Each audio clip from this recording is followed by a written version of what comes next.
السلام علیکم میرے عزیزوں، کیسے ہو؟ امید کرتی ہوں بالکل خیریت سے ہوگے، جہاں بھی ہوگے اللہ کے حفظ و ایمان میں ہوگے۔ ٹائٹل آپ لوگوں نے دیکھ ہی لیا ہے، تو جیسے کہ آپ جانتے ہیں دن بدن بدلتی صورتحال پاکستان کو اس راستے پہ گامزن کر رہی ہے جو پاکستان کے بہترین مستقبل کا تقاضا ہے۔ جی ہاں، پاکستان فیصلہ کن موڑ یعنی ڈیفائننگ مومنٹس پر پہنچ چکا ہے۔ امریکہ نے کھلے عام اس بات کو تسلیم بھی کر لیا ہے کہ اس نے پاکستان کے کچھ سیاستدانوں کے ساتھ مل کر سازش کی ہے۔ امریکہ کے ساتھ کچھ بین الاقوامی قوتیں بھی اس کھیل میں کود پڑی ہیں۔ ادھر روس نے اعلانیہ طور پر امریکہ کو للکارا ہے اور اسے شرمندہ و ذلیل کرنے کی کوشش کی ہے۔ روسی وزارت خارجہ کی ترجمان ماریا زخاروا کا کہنا ہے کہ امریکہ انتہائی بے شرمی کے ساتھ پاکستان کے اندرونی معاملات میں مداخلت کر رہا ہے۔ امریکہ نے عمران خان پر دباؤ ڈالا تھا کہ وہ دورہ روس منسوخ کریں، مگر انہوں نے امریکی دباؤ کو مسترد کر دیا اور روس کا دورہ کیا۔ پاکستان کے خلاف اتنی سنگین سازش کی گئی کہ ملٹری اسٹیبلشمنٹ بھی اس سازش سے ہل کر رہ گئی۔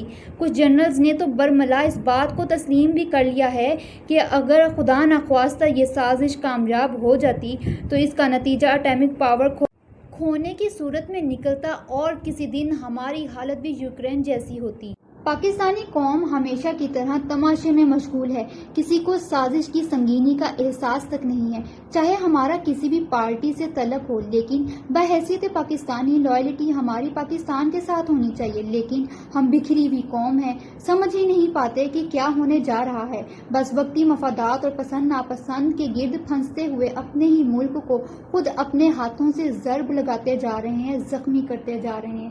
قوم کو رب تعالیٰ کا شکر ادا کرنا چاہیے کہ جب امریکہ نے سنگین سازش کی تو اس وقت پاکستان کا حکمران عمران خان تھا، جس نے پوری قوت سے خود کو سپر پاور سمجھنے والی متکبر طاقت کا بھرپور مقابلہ کیا۔ حالانکہ اس معاملے میں اس کی جان بھی جا سکتی تھی، اب بھی جا سکتی ہے، لیکن اس نے اپنی جان کی پرواہ نہ کرتے ہوئے ملک اور قوم کا سوچا۔ یقین کیجیے یہ اتنی خوفناک سازش تھی کہ ہمارے آنے والی نسلیں اس کی قیمت ادا کرتی رہتی اور ہمیں بددعائیں دیتی رہتی۔ شہباز شریف عرصہ 30 سال سے حکمران رہا ہے، اس نے ایسے ہی نہیں کہہ دیا کہ بیگرز آر کیناٹ بی چوزرز۔ یہ کوئی عام سا فکرہ نہیں، کوئی عام سی بات نہیں، یہ ایک سگنل تھا امریکہ کے کاسا لیسوؤں کا اپنے آقا کی طرف سے، اور یہ ایک پیغام تھا ملٹری اسٹیبلشمنٹ کے لیے۔ یہ ایک سینٹینس ملکی سالمیت اور خودداری کو کاری ضرب لگانے کی پلانٹ سازش ہے، لیکن عمران خان کی جرأت مندی اور بروقت فیصلے نے امریکہ اور اس کے حواریوں کو پوری دنیا میں شرمندہ کر دیا۔ جانے انجانے میں ساتھ دینے والے غدار اب چھپتے پھر رہے ہیں اور نئے نئے افسانے تراش رہے ہیں۔ بہت سے دوستوں کے ذہنوں میں سوال اٹھے گا کہ آخر اتنی بڑی سازش کیا تھی؟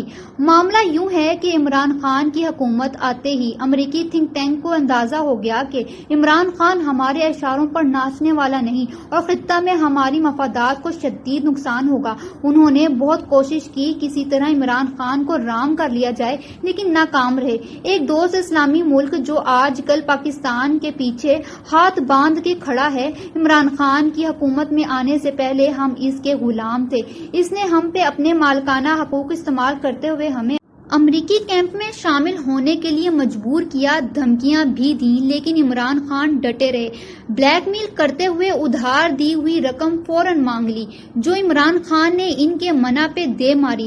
تب ان کا ماتھا ٹھنکا اور انہیں احساس ہوا کہ پاکستانی قوم اب غلام نہیں رہی، وہ اپنی اوقات میں آئے، کیونکہ پاکستان سے بہتر تعلقات رکھنا ان کی اپنی بقا کے لیے ضروری تھا۔ سو دوبارہ عمران خان کو منت ترلے سے بادشاہ کے ذاتی خصوصی جہاز سے امریکہ بھجوایا گیا۔ عمران خان امریکہ پہنچ گئے تو ان کے سامنے بہت سی ڈیمانڈز رکھی گئیں، جنہیں عمران خان نے ماننے سے انکار کر دیا۔ یہ بات جب برادر اسلامی ملک کے پاس پہنچی تو موصوف شہنشاہ غصے میں آ گئے۔ عمران خان کا اور تو کچھ نہ بگاڑ سکے، اپنا خصوصی جہاز واپس بلوا لیا۔ جب عمران خان صاحب واپسی کے لیے ایئر پر پہنچے تو جہاز موجود نہ ہونے پہ کم ظرفی پہ مسکرا اٹھے اور خوددار پرائم منسٹر نے کمرشل فلائٹ کے اکانومی کلاس میں واپس آنے میں کوئی جھجک محسوس نہ کی۔ یہیں سے امریکہ کو احساس ہو گیا کہ عمران خان ہمارے ایجنڈے کی تکمیل میں بہت بڑی رکاوٹ ہے اور انہوں نے کسی بھی حد تک جانے کی ٹھان لی۔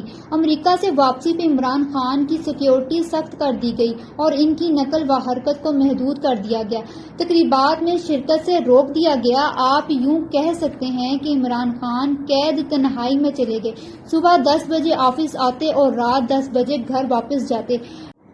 پبلک سے ریلیشن ختم ہوتا گیا۔ ایک تو سیکیورٹی پروٹوکول کا حصار تھا تو دوسری طرف پاکستان کی ترقی کی دھن سر پہ سوار تھی۔ کام کرتے رہے لیکن پبلک سے دور رہنے کی وجہ سے پبلک ان سے دور ہوتی گئی۔ ادھر امریکہ میں سازش پہ کام جاری تھا۔ برطانیہ کو دلال بنایا گیا کہ وہ کوئی کردار ادا کرے۔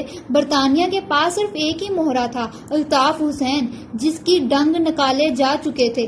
بہت سوچ بچار کے بعد نظر کرم نواز شریف صاحب پر پڑی، لیکن وہ جیل میں تھے اور سب سے بڑا مسئلہ انہیں جیل سے نکالنے کا تھا۔ پاکستان میں کچھ بھی خریدنا ممکن ہے کیونکہ انہی کے بقول پاکستانی ڈالروں کے عوض اپنی ماں تک بیچ دیتے ہیں۔ صحافی، ڈاکٹرز، منسٹرز، بیوروکریٹس، ججز خریدے گئے۔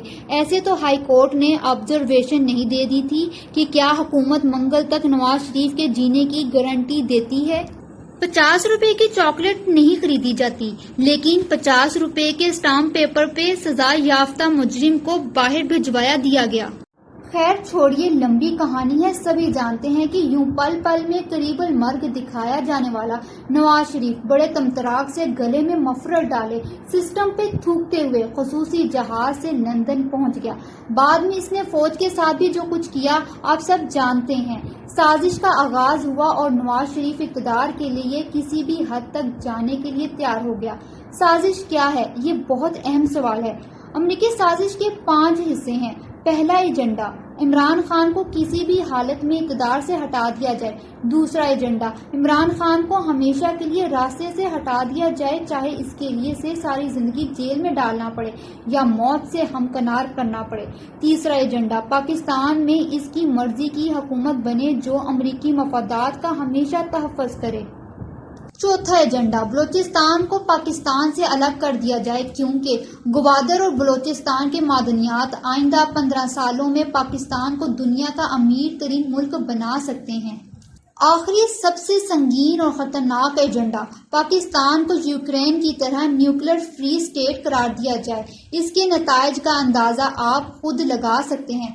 یہ ہے امریکی سازش جس میں ہمارے ملک کے ضمیر فروش شامل ہیں۔ عمران خان کو رب تعالیٰ نے کوئی خاص کام لینے کے لیے اس ملک کا خاص حکمران بنایا ہے۔ سازش کا پتہ چلتے ہی اس نے اپوزیشن کو اور امریکہ کو ان کے گھر میں گھس کے مارا ہے۔ اب کسی کو سمجھ میں نہیں آ رہا کہ ہو کیا رہا ہے اور ہو کیا گیا ہے۔ عزیزو، سپریم کورٹ کا کیا کام ہے؟ جب سے عمران خان کی گورنمنٹ آئی وہ ہر معاملے میں ٹانگ اڑا کے حکومت کو کمزور کرنے میں مصروف ہے۔ سزا یافتہ مجرمان دندناتے پھر رہے ہیں۔ چھٹی کے دن گھر پہ بھی ضمانت کی سہولت موجود ہے۔ دنیا ہماری عدالتوں کو بیچز آف دی ریچز کیوں کہتی ہے؟ اس کی کوئی تو وجہ ہوگی۔ اس بار بھی ایسا ہی ہوا۔ اتوار کے دن عدالت میں جان پڑی اور 100 موٹو لے لیا، لیکن انسان کبھی کبھی سانپ کو رسی سمجھ کے اٹھا لیتا ہے۔ ایسا ہی ہوا، رسی نظر آنے والی چیز سانپ نکلا۔ اب ادھر ادھر بھنگڑے ڈال کے سانپ کو دور بھگانے کی کوشش کر رہے ہیں، لیکن سانپ نے گردن کو کس کے لپیٹ میں لیا ہوا ہے۔ ذرا سی گردن ہلائیں گے تو سیدھا ناک پہ ڈنگ مارے گا۔ سپریم کورٹ بری طرح پھنس چکی ہے، اپوزیشن بری طرح پھنس چکی ہے۔ دوستو، بری طرح تو ہر کوئی پھنس چکا ہے، یہاں تک کہ عمران خان کے ساتھ غداری کرنے والے لوگ بھی بری طرح پھنس چکے ہیں۔ جو لوگ چند پیسوں کی خاطر، چند ٹکوں کی خاطر اپنے ضمیر کو بیچ دیتے ہیں، آپ سوچیں ان کا کیا حال ہوتا ہے۔ عمران خان ریاست کا سلطان نکلا، ایک ہی وار سے سب سازشوں کو ایسی بند گلی میں دھکیل دیا کہ آگے جانے کا کوئی راستہ نہیں۔ واپسی راستے پہ جا بجا غداری کے کانٹے بکھرے پڑے ہیں۔ عزیزو، اسے شیئر ضرور کریں، کسی شخصیت کے لیے نہیں۔ یہ پیغام مملکت خداداد پاکستان کے استحکام کے لیے ہر کونے تک پہنچنا چاہیے۔ آج کا موضوع یہاں تک ہی تھا۔ آپ کو آج کا موضوع کیسا لگا؟ مجھے اپنا فیڈ بیک لازمی دیجیے گا اور مجھے دعا میں یاد رکھیے گا۔ فی امان اللہ۔